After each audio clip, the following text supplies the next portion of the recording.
after she got in trouble with her aunt because some boys was in the house, I looked through her phone and I found a picture of her, you know, in a tub with another guy, and they were both naked. So I've talked to her, I've asked the questions. Well, it's like I am looking for a therapist, but the last therapist, she was an African doctor or therapist, whatever, and all she kept telling me was, "Y'all need Jesus." You know. Well, so that was unethical. That was unethical. That you should have reported her. No therapist is supposed to push their religion on you. I actually went on Facebook, and once I start speaking again, I get thrown in a mental facility, or if I'm feel like they're... You got thrown in a mental facility for being on Facebook? Yes, the police came to my house and told me to stay off Facebook. Okay.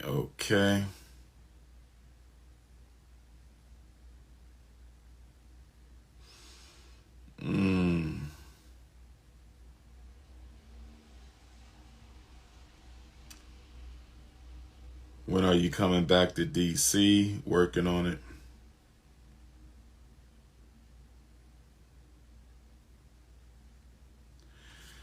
I have a daughter from Mississippi.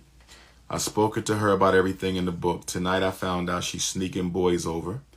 I went through her phone to find out there's a picture with her and a boy in the tub together.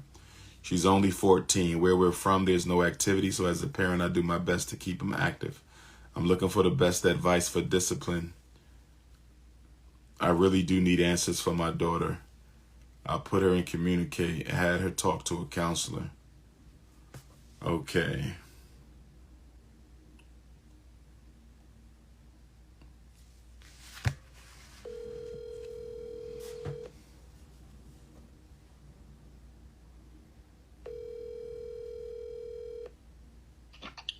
Hello. Good morning, Sister Kai. How's Mississippi treating you? Oh, it's pretty good. I'm surviving. Okay, I just read your message to me about your daughter. Where is her biological father? He's here in the same town with us. Okay, how often does she spend time with her father? Not often.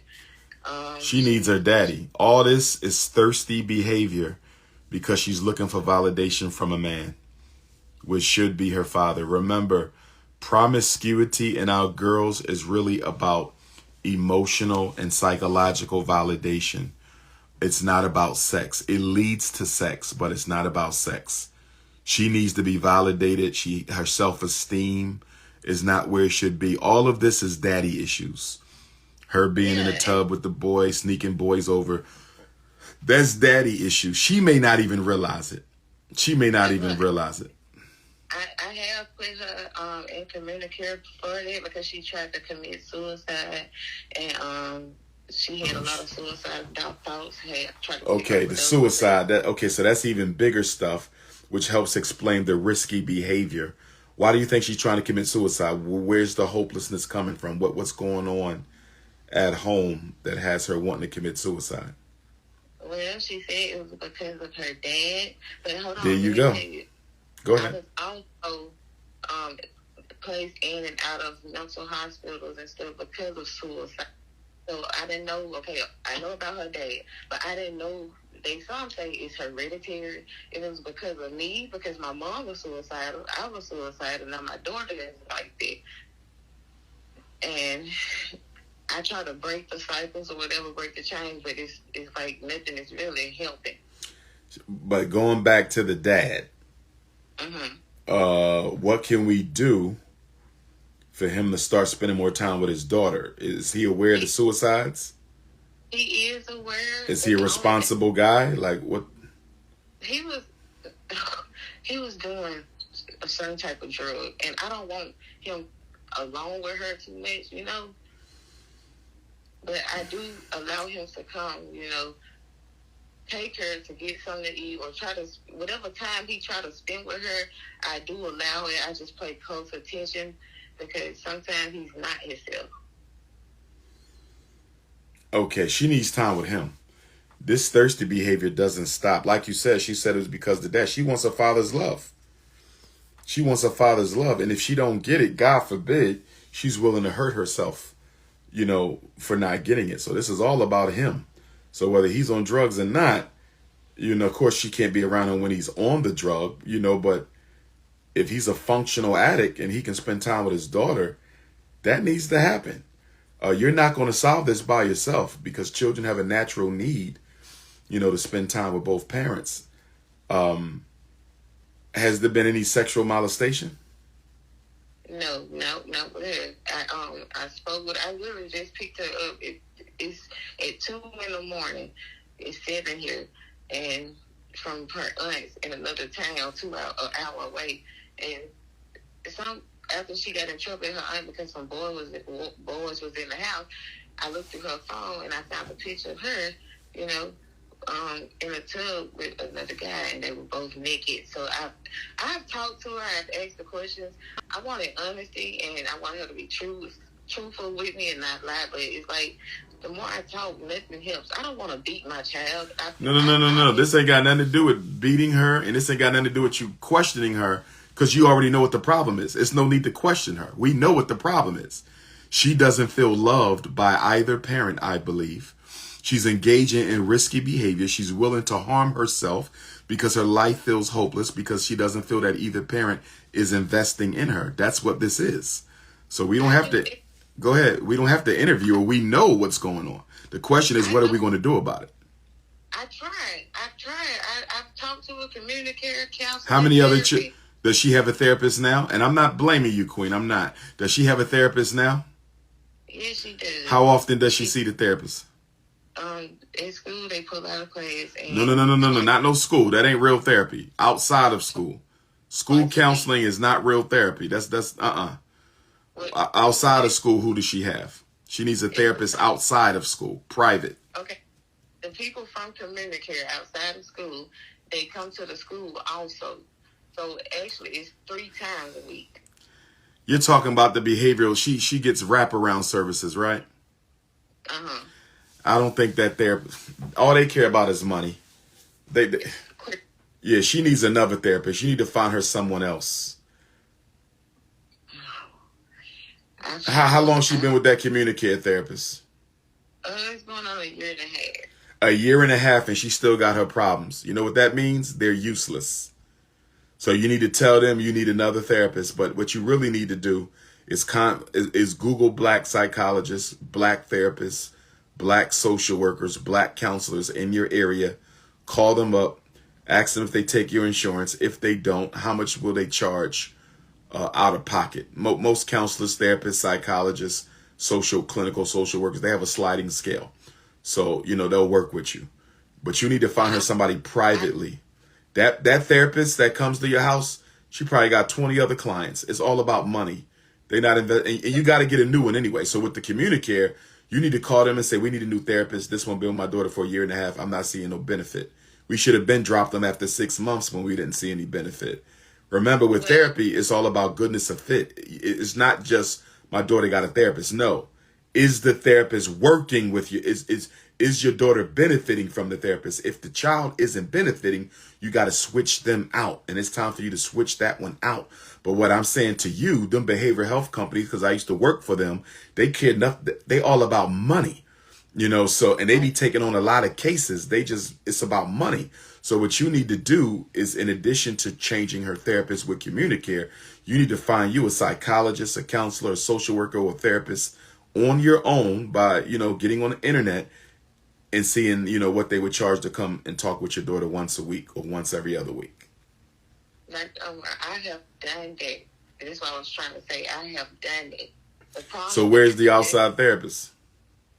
I took her to Oxford, Mississippi, and just like what Ole Miss said, and I paid cash money, and it's like they just wanted the money. It's like Then find somebody else. We got to keep going. You can't stop. Your daughter is engaging in suicidal behaviors. You keep going until you get the right person. It's not a one and done. I took her to a therapist. It didn't work. There's a million therapists out there. You have to keep going until you find the right one. That's how therapy works, because it's all about the fit. It's all about the relationship. You might got to go through 20 people before you get the right one for your child. but can I say this? She needs a man. Okay. I think she needs a black male therapist, but go ahead. She does, and I totally agree. But the thing is, because I've been in community care where they took me in mental hospital, even when I speak out because of what I know, they try to make me feel as if I'm dumb or I shouldn't say certain things. So if I say things or try to get this help for her or include myself, I'm going to a mental hospital. When in actuality, I'm not crazy at all. I know a lot of stuff, but because I've been thrown in there or I get beat by police as a deacon. It's just like I'm kind of scared to reach out, and I don't want to feel like there's fear in me, but I've been through too much, you know. Then who else in your family can help you find your daughter a therapist? I just want to make sure you realize how dangerous absolutely this is. Nobody. You know, black girls. How old is your daughter? 14? Nobody. Because honestly, it wasn't. I try to get help now. Nobody. I'm the go-to person for everyone in my family. When I say everyone, I mean everyone. I'm the go-to person. I got you. But for right now, you can't be the go-to person for nobody else but your daughter. You got to shut everybody else out right now. It ain't about them. It's about her. Your daughter is 14, correct? Yes, sir. So, you know, black girls 12 to 17 are the fastest growing suicide risk in America since COVID. That's your daughter's group. Your daughter's group, black girls her age, fastest growing suicide risk in this country. We can't play and we don't have time to lose. So, go ahead. No, but I'm trying. I haven't given up. I'm not going to give up on my child, on my daughter. The thing is once I start telling everybody, no, okay, she's going crazy again, so she's going back to a mental hospital. So therefore, it leaves my mother to try to take custody of my child. But she didn't even take care of me. You know, she's not. My mother isn't my mother. You know, she's that body, but spiritually, that's not my mother, and I know that. And then, you know, she worked with the police to try to take me down. So it's like I want help from the family, but they're not going to help me. You know, and I'm doing it alone, and it's very, very depressed. I'm not going to go back to that dark place I was in, but I'm not going to give up on my child either. So I'm trying really hard. The only option I have is maybe run away, escape Mississippi with my children, and then I don't know. You may have to. You may have to. You may have to. I just don't know if your daughter has that much time.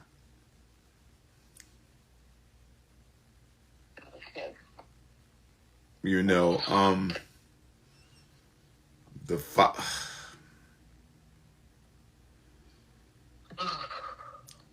you know what you may have to do? What's that? And that's also, to put her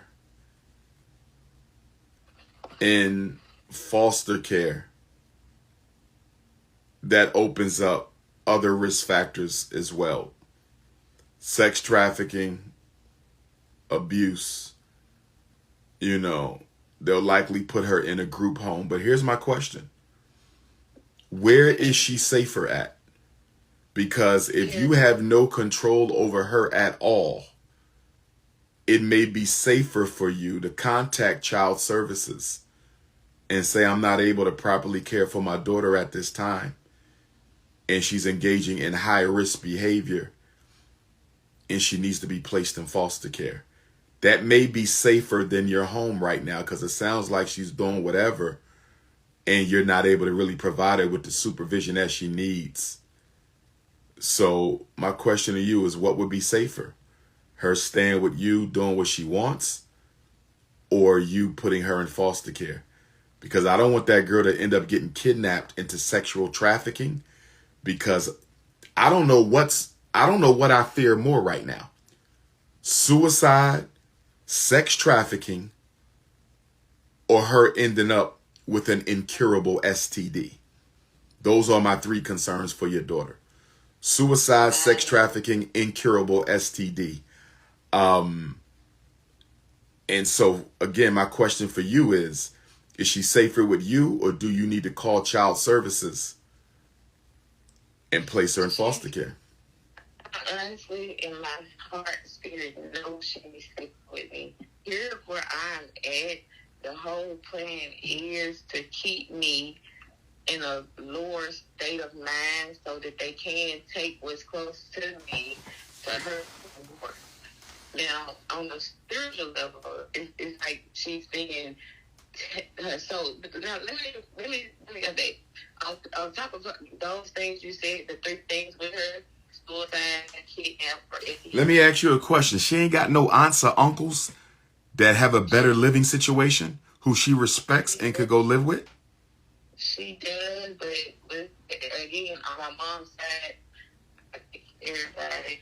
On her dad's side, she doesn't know them that well, and they're kids. It doesn't matter if she know him that well.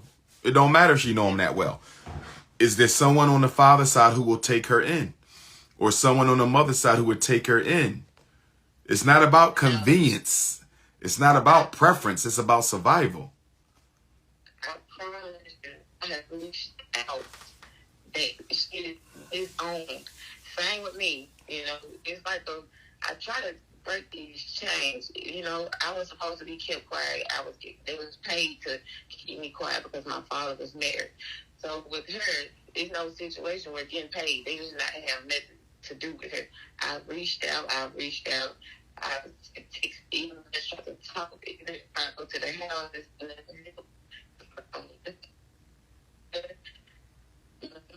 Sometimes I feel like it's my fault because I was considered sick, and I was she was here when they tried to kidnap me. It was here when her and my son I got raped here. So I feel like maybe what I've been has been a problem with her this way. You need to talk to the relatives, and you need to see if one of them who is responsible enough and willing enough to take her will take her. She needs to get out your house. If she stays in your house, she's going to end up hurting herself, or she's going to end up as a sex trafficking victim.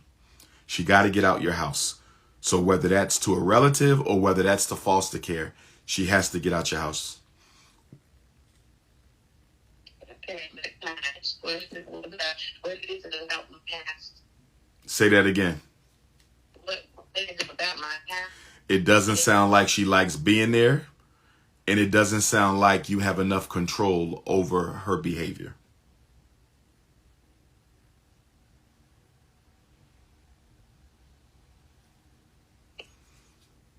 Now, if you want to pick up and move to another city, you could, but her issues are going to go with her. So she'll just be in a new city and she'll still be sexually promiscuous.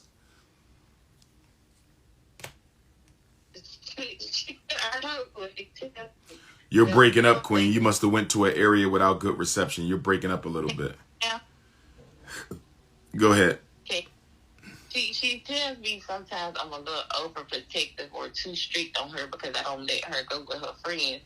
But her friends are all talking to guys that are over age. And I try to protect her from things like that. I'm not a strict parent at all. I give her time to breathe. You know, and a lot of things that happen with me I don't do with her. So it's like, okay, do I be the strict parent? Do I let her have her freedom? It's like no matter what I do. You get I think she needs out the house.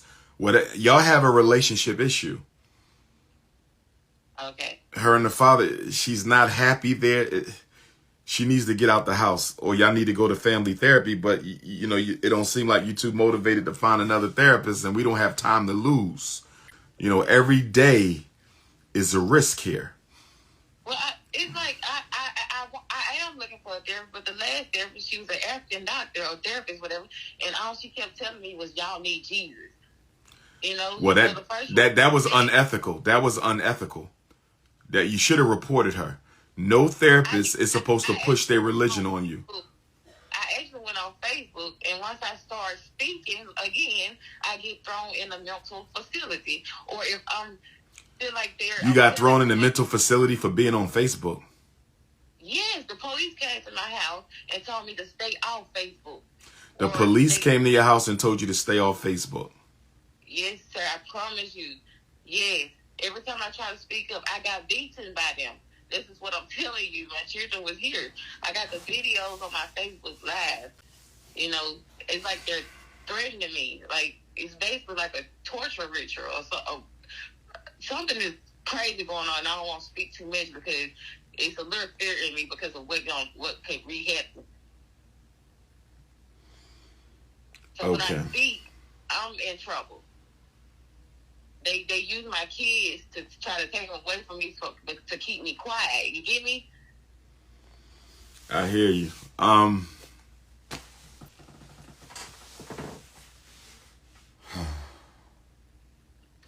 know. What's your city? What county are you in Mississippi? What county? Yellow Bush County, Water Valley, Mississippi. Yellow Bush. Yellow Bush, Water Valley, Mississippi. Water Valley, Mississippi. We got any brothers and sisters near Water Valley, Mississippi, who can help this parent out? Please text Dr. Umar. Any brothers and sisters near Water Valley, Mississippi, who might have some solutions for this dear mother and her daughter, please text me so I can put you in contact with her. She's in Water Valley, Mississippi. What's your closest major city, good sister? Where you by Jackson or Hattiesburg? Where are you? Oh, Oxford, Mississippi, Ole Miss.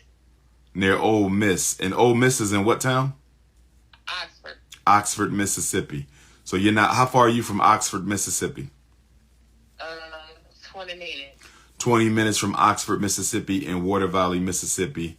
Sister says she in Alabama. If anybody wants to help the queen, I'm going to, it's okay for me to text your number to some of these brothers and sisters who say they can help. That's absolutely fine. Okay, I'm going to do that, queen. So I'm going to let you go at this time. I want you to keep an eye on the queen. I'm going to wish you well. Stay in touch with me. You have my number, but you should be hearing from some folks today in Mississippi. Okay, thank you, King. Okay, queen. Be blessed. All right now.